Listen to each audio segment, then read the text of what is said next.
east পাব্লিকৰ কাৰণে Indian ৰেলৱেৰ ফালৰ পৰা এটা ডাঙৰ চেঞ্জেছ কৰা হৈছে আৰু খুব ভাল চেঞ্জেছ এটা কৰা হৈছে যিখিনি আপোনালোকৰ আপকামিং এক্সামৰ কাৰণে ইম্পৰ্টেন্ট হ'ব কাৰেন্ট এফেয়াৰ্স হিচাপে আৰু ইয়াৰ পৰা কোৱেশ্চন হোৱাৰ চান্স আছে তো বহুতখিনি কাৰেন্ট এফেয়াৰ্স চেঞ্জ হৈছে যি বিগ টপিক আছে মেইন টপিকবোৰ মই আপোনালোকৰ লগত আলোচনা কৰো তো এই টপিকবোৰ চাই যাব ইয়াৰ আগতো এটা ভিডিও দিয়া হৈছে আজিয়ে তো এনসিআৰটিৰ ওপৰতে হেতু চাব G7 ৰ ওপৰত ভিডিও দিয়া হৈছে এবোৰ ইম্পৰ্টেন্ট ভিডিও হয় সৰু ভিডিও হে ভিডিওবোৰ মোস্ট ইম্পৰ্টেন্ট হয় কাৰেন্ট এফেয়াৰ্স হিচাপে লৈ ভিডিওখিনি ডিটেইলছ চাব সো চেঞ্জেছটো কি হল যে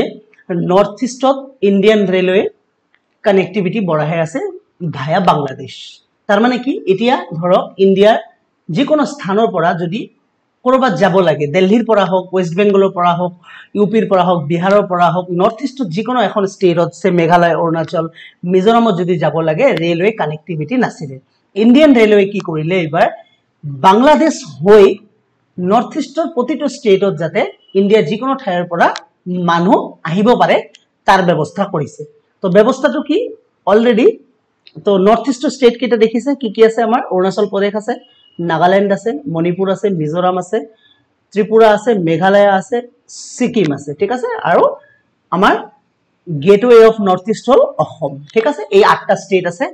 নৰ্থ ইষ্টৰ আন্ডাৰত ঠিক আছে তো এই নৰ্থ ইষ্টৰ প্ৰতিটো ষ্টেটত যদি যাব লাগে ৰেলৱে কানেক্টিভিটি কিন্তু জিৰো অকল আমি অসমতে আহিব পাৰো নৰ্থ ইষ্টৰ এখন ষ্টেটে আছে এখন হল অসম অসমত গোটেই ইণ্ডিয়াৰ লগত কানেক্টিভিটি আছে অসমৰ বাহিৰে কোনো এখন ষ্টেটত কিন্তু ইণ্ডিয়াৰ কোনো স্থানৰ পৰা কানেক্টিভিটি নাই তো ইণ্ডিয়ান ৰেলৱে কি কৰিলে Indian railway sanction 1275.50 kilometre railway line with Bangladesh তো বাংলাদেশৰ লগত 1275.50 কিলোমিটাৰ ৰেলৱে লাইন বনাবলৈ গৈ আছে আৰু ইয়াৰ স্যাংশন অলৰেডি হৈ গৈছে সো নৰ্থ ইষ্ট ফ্ৰন্টিয়াৰ ৰেলৱেৰ ওয়েবসাইটত যদি যায় তেতিয়া ইয়াতে দেখা পাব দ্য স্যাংশন ৰুটস FLS ঠিক আছে দ্যাট মিন্স সার্ভে হৈ গল between the India Bangladesh Balughat Parbatpur Kunia Moglahat এনেকে 32 কিলোমিটাৰ এটা ৰুট বনাই আছে অসমৰ লগত কানেক্টিভিটি দ্যাট মিন্স কি হ'ব যদি আপুনি সে ধৰক ওয়েস্ট বেংগলৰ পৰা মেঘালয় যাব লাগে ওয়েস্ট বেংগলৰ পৰা সে ক'ত যাব লাগে মেঘালয় যাব লাগে তো ওয়েস্ট বেংগলৰ পৰা মেঘালয় যাবলৈ হলে কি কৰিব লাগিব পোন প্ৰথমে অসম আহিব লাগিব অসমৰ পৰা আপুনি মেঘালয় যিকোনো বাসেৰে হওক বা আপুনি টাটা সুমোৰ মাধ্যমেৰে আপুনি মেঘালয় যাব পাৰিব কিন্তু বৰ্তমান কি কৰিছে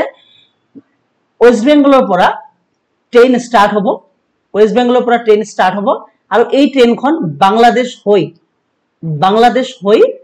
মেঘালয় যাব বাংলাদেশত আপুনি নমিব নোৱাৰিব যেহেতু আপোনাৰ হাতত ভিসা নাথাকিব কিন্তু বাংলাদেশ টাচ হ'ব বাংলাদেশৰ ৰেলৱে ষ্টেচন পাম আমি এই ৰেলৱে ষ্টেচনখন পাৰ হৈ আমি মেঘালয় ষ্টেট আহিব পাৰিম ইয়াতে সুবিধা কি আছে চাই লওক এক নম্বৰ সুবিধা হৈছে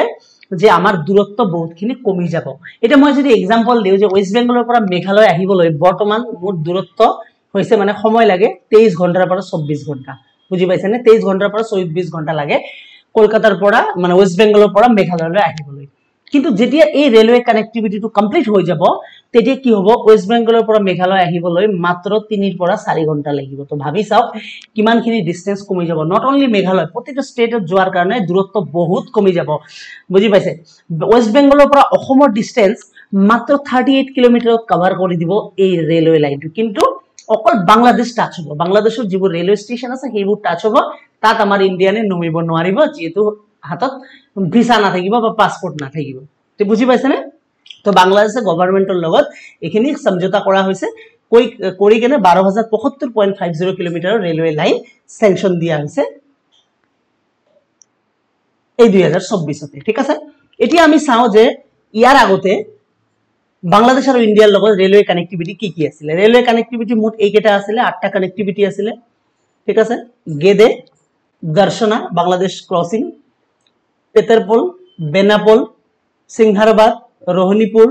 ৰাধিকাপুৰ বিৰাল ৰাধিকাপুৰ হল ইন্ডিয়াৰ আৰ বিৰাল হল বাংলাদেশৰ হলদিবাড়ি হল ওয়েস্ট বেংগলৰ ইন্ডিয়াৰ আৰু চিলাহাটি হল বাংলাদেশৰ এইকেটা কানেক্টিভিটি আছিল কলকাতা টু ঢাকা এটা কানেক্টিভিটি আছে কলকাতা টু ঢাকা ঠিক আছে কিন্তু এইবাৰ আমাৰ নৰ্থ ইষ্টৰ কাৰণে খুব এটা গুড নিউজ নৰ্থ ইষ্টৰ যিকোনো ষ্টেটত আমি খুব ধুনীয়াকৈ গুছি যাব পাৰিম ঠিক আছে লগতে আৰু এটা বস্তু ইয়াতে ফেক কৰা হৈছে হেতু হল শিলিগুড়ি দ্যাট মিন্স শিলিগুড়ি কোৱা হয় চিকেনস নেক বুলি চিকেনস নেক মানে হৈছে কোশ্চেন আহিব পাৰে ইণ্ডিয়াৰ চিকেন নেক্স কাক কোৱা হয় ইণ্ডিয়াৰ চিকেন নেক কোনখন মানে চহৰক কোৱা হয় ইণ্ডিয়াৰ চিকেন নেক হল শিলিগুৰি তো শিলিগুৰিক চিকেন নেক বুলি কোৱা হয় chicken neck in the sense কিয় চিকেন নেক বুলি কোৱা হয় কাৰণটো চাওক শিলিগুৰিৰ পৰা আছে মাজত এটো শিলিগুৰি ভাৰতৰ যিকোনো ষ্টেটৰ পৰা মানুহ যদি অসমত আহিব বিচাৰে শিলিগুৰি পাৰ কৰিবই লাগিব শিলিগুৰি এনেকুৱা এখন মানে চহৰ এই শিলিগুৰি পাৰ নকৰাকৈ অসমত কোনো মানুহ সোমাব নোৱাৰে বেলেগ ষ্টেটৰ পৰা ফাৰ্স্ট কথা দ্বিতীয় নৰ্থ ইষ্টৰ যিকোনো ষ্টেটত যদি সোমাব লাগে শিলিগুৰি পাৰ কৰিবই লাগিব শিলিগুৰিৰ পৰা যদি আপুনি নেপাল যদি যাব লাগে নেপাল হৈছে ইন্টাৰনেশনাল বৰ্ডাৰ ঠিক আছে বেলেগ এখন কান্ট্ৰি এইখন কান্ট্ৰি যদি যাব লাগে হেয়াও কিন্তু শিলিগুৰি পাৰ কৰিয়ে নেপাল যাব লাগিব সিকিম যদি যাব লাগে ঠিক আছে সিকিম নৰ্থ ইষ্টৰ এখন ৰাজ্য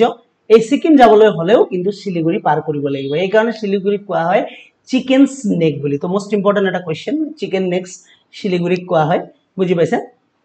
তো ৰেলৱে কানেক্টিভিটিৰ শিলিগুৰি এটা হৈছে কৰিডৰ তো যেতিয়া বাংলাদেশ হৈ নৰ্থ ইষ্টৰ যিকোনো ষ্টেটৰ ৰেলৱে কানেক্টিভিটি হৈ যাব তেতিয়া কিন্তু এই শিলিগুৰিৰ প্ৰয়োজন নপৰিব আৰু শিলিগুৰি হৈ যাব না লাগিব দ্যাট মিন্স শিলিগুৰি টাচ নহব উইদাউট শিলিগুৰি मतलब টাচ শিলিগুৰি টাচ নোহোৱাকৈ আমি ধুনিয়াকৈ অসমত আহি যাব পাৰিম আমি ধুনিয়াকৈ মেঘালয় যাব পাৰিম অৰুণাচল যাব পাৰিম মিজোৰাম যাব পাৰিম ত্ৰিপুৰা যাব পাৰিম বুজি পাইছে না নাগালেণ্ড যাব পাৰিম সিকিম যাব পাৰিম তো এটো এটা খুব ভাল নিউজ হয় আমাৰ নৰ্থ ইষ্টৰ জনসাধাৰণৰ কাৰণে ঠিক আছে খালি আমি এক্সাম ওৰিয়েন্টেড যদি কোশ্চেন চাও তেতিয়া লেখিনি চাব যে ইন্ডিয়ান ৰেলৱে বাংলাদেশৰ লগত কিমান কিলোমিটাৰ ৰেলৱে কানেক্টিভিটি কৰিছে 1275.50 কানেক্টিভিটি কৰিছে আৰু কোন কোন ষ্টেটত পাব ষ্টেট কেটাৰ নাম কেটা মনত ৰাখিব আৰু চিকেন স্নেক টু মনত ৰাখিব ঠিক আছে আৰু অসমৰ লগত কিমান কিলোমিটাৰ হ'ব অসম আৰু Indian railway Assam to Bangladesh মানে হেৰি কিমান কিলোমিটাৰ ৰেলৱে লাইন বনাই আছে 32 কিলোমিটাৰ ৰেলৱে লাইন বনাই আছে ঠিক আছে তাৰ পিছত ইয়াতে গুটি কিটা দিয়া আছে কোনটো ৰেলৱে লগত মানে মেঘালয়ৰ লগত কিমান কিলোমিটাৰৰ লাইন হ'ব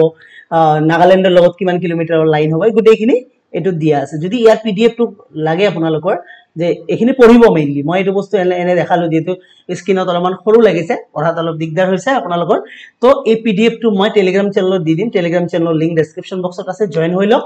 ইয়াৰ পৰা আপোনালোকে ধুনিয়াকে এই প্যাৰাগ্ৰাফটো আজি কমপ্লিট কৰি ল'ব ইয়াৰ পৰা বহুত কেইটা আপোনালোকে কাৰেন্ট এফেয়াৰ্স পাই যাব তো ঠিক আছে তো এনেকুৱা ধৰণৰ ভিডিও পাবলৈ যে কাৰেন্ট নিউজ আহি আছে আৰু এই কাৰেন্ট নিউজৰ পৰা এক্সাম ওৰিয়েন্টেড কোশ্চেন আহিব পাৰে সেইবোৰ ভিডিও যদি পাব বিচাৰে তেন্তে চেনেলটো ডেফিনেটলি এবাৰ সাবস্ক্ৰাইব কৰি ৰাখিব থ্যাংক ইউ সো মাচ